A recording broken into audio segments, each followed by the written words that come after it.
All right, guys. So this is the last chapter that we are going to go over this semester, and this is going to be on schooling, culture, and society.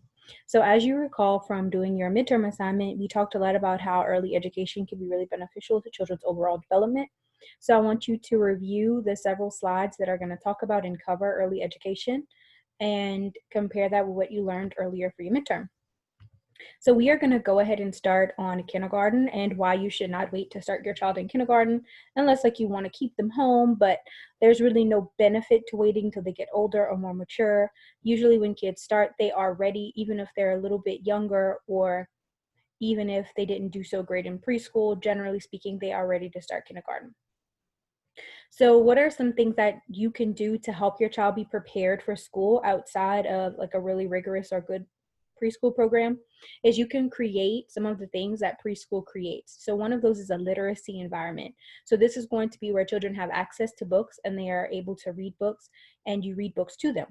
This is also where you talk directly to children and you use language that would allow them to understand what you're saying and communicate well. You also work to provide an area for them so that when they do start school or some type of formal education, they have a workspace dedicated to doing that type of work. And you encourage them to understand and solve problems on their own. That's an important skill that they will use in school and then later on in life.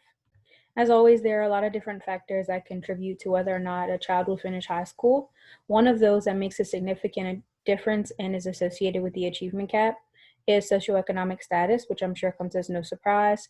There are several other factors that are related to socioeconomic status, like voluntary versus involuntary immigration. That can be seen in different countries and places all over the world. You see the same trend.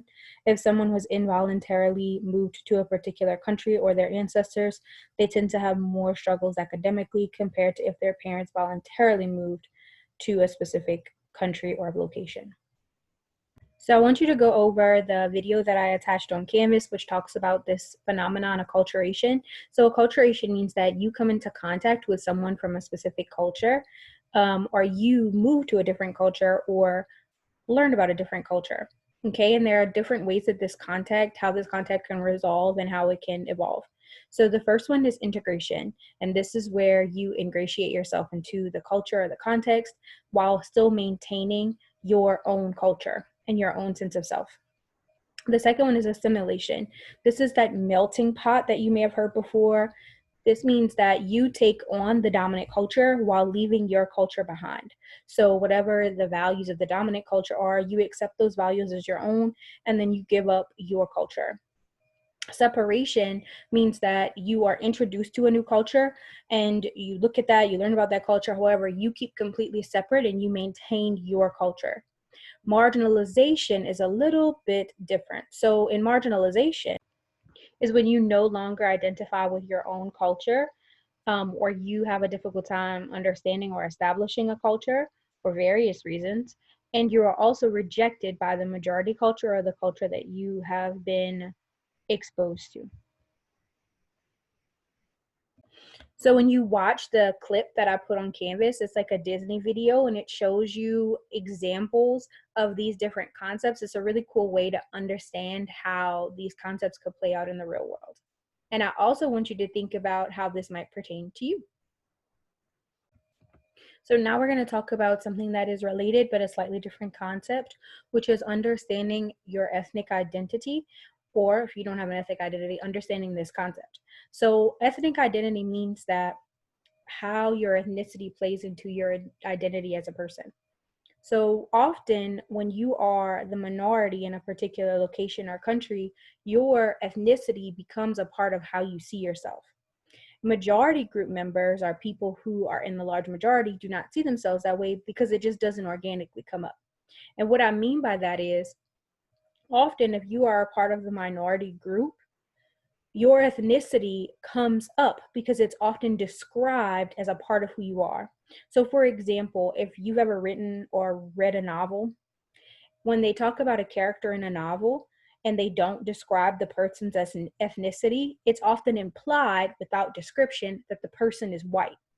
Or we as the reader interpret it that way. That's because many books are written by white people, but also if you live in a majority culture, then you assume if it's unsaid, it's the majority member. Okay? That is, so if you look at it through that lens, what that means is that if you are a person who is not the majority, then that ethnicity becomes the way that the world sees you and describes you. Okay?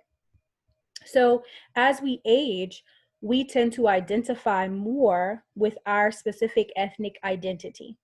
So often it starts as unexamined ethnic identity. Okay, so this is where you don't really see yourself in that specific light. You may even see yourself as belonging more to the majority culture. And then as you get older, you start to kind of make a search and try to understand yourself and your culture and your heritage. And then you have achieved that ethnic identity when you come to terms, or you come to understand who you are in that specific light. And what we know is that as we get older, we tend more to identify this way, and we tend to develop a bicultural identity. Bicultural means that you accept your own cultural values or ethnicity, and then you also might participate or partake in the majority culture. And if you're having a little trouble with this, we can talk about it in the group.